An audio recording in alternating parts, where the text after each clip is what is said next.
differentiate the function y is equal to square root of x minus 1 into x minus 2 entire expression divided with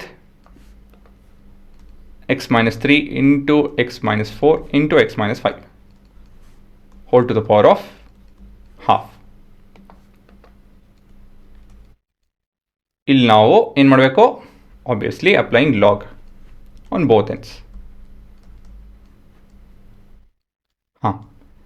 ಇವಾಗ ಏನಂತ ಹೇಳಿದ್ರೆ ಮುಖ್ಯವಾದ ಪ್ರಶ್ನೆ ಅಂತ ಹೇಳಿದ್ರೆ ಈ ಲಾಗ್ ಅಪ್ಲೈ ಮಾಡ್ತು ಅಂತ ಹೇಳಿದ್ರೆ ಈ ರೈಟ್ ಹ್ಯಾಂಡ್ ಎಕ್ಸ್ಪ್ರೆಷನಲ್ಲಿ ಇದು ಹೇಗೆ ಉಪಯೋಗ ಬರುತ್ತೆ ಅಂತ ಹೇಳಿ.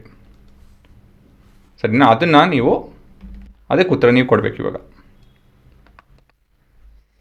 ಲಾಗ್ ಅಪ್ಲೈ ಮಾಡಿದ್ರೆ ಸರಿ, ಬಟ್ ಇದನ್ನು ಹೇಗೆ ಉಪಯೋಗಿಸೋದು? ಇವಾಗ ಏನೆಲ್ಲ ಲಾ ಉಪಯೋಗಿಸ್ಬೇಕಾಗುತ್ತೆ, ಇಲ್ಲಿ ಏನೆಲ್ಲ ರೂಲ್ ಉಪಯೋಗಿಸ್ಬೋದು ನಾವು?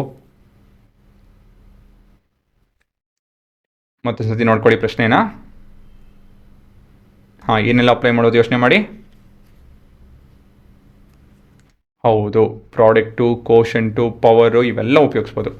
ಹಾಗಾಗಿ ಇಲ್ಲವೇ ಏನಾಗುತ್ತಿದೋ, this would be half of log of X minus 1 plus log of X minus 2 minus log of X minus 3 minus log of x minus 4 minus log of x minus 5 closing the brackets. ಸರಿನಾ? So ಈ ರೀತಿಯಲ್ಲಿ ನೀವು log apply ಮಾಡೋದು ಕಲಿತು ಅಂತ ಹೇಳಿದ್ರೆ ಇನ್ನು ಮಿಕ್ಕಿದೆಲ್ಲ ಸುಲಭನೇ. ನಾವು will differentiate both sides with respect to y, sorry x, y ಅಲ್ಲ. ಇದೇನಾಗುತ್ತಿದೋ 1 by y into y prime. ಸರಿ, ಮತ್ತು ಇದು ಹಾಫ್ ಇದೆ, ತೊಂದರೆ ಇಲ್ಲ, brackets open. Differentiation of log is that expression itself, and we have a similar expression, and there's a negative,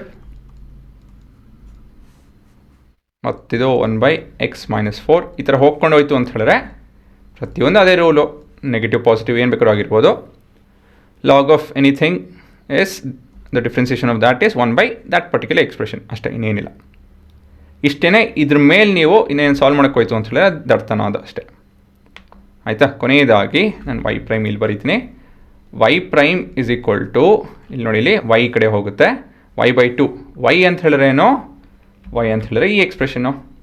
so basically 1 by 2 times of ಅವೆಲ್ಲ expression ಬರೀತು ಅಂದರೆ ಅದೇ ನಿಮ್ಮ ಉತ್ತರ. 1 by x minus 1 plus 1 by x minus 2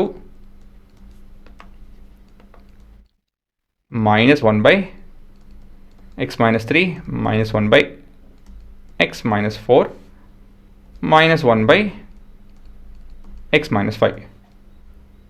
so ಇದು ನಿಮ್ಮ ಉತ್ತರ ಅಷ್ಟೇ. ಸರಿನಾ?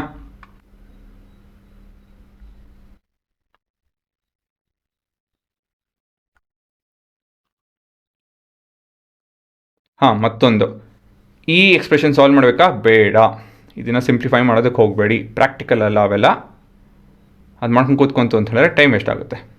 ಸಾಕಿಷ್ಟು ಟೈಮ್ ಇತ್ತು, ನಿಮ್ಗೆ ಇನ್ನೂ ಒಂದು ಅರ್ಧ ಗಂಟೆ ಇತ್ತು, ಎಲ್ಲ ರಿವಿಷನ್ ಎಲ್ಲ ಮಾಡಿಬಿಟ್ಟು ಎಲ್ಲ ಪೇಪರ್ ಓದಿದೆ ಅಂದಾಗ ಬೇಕಾರೆ ಮಾಡ್ಕೊಳ್ಳಿ, ಇಲ್ಲ ಅಂತ ಹೇಳಿದ್ರೆ ಇದು ಸಾಕಿದು.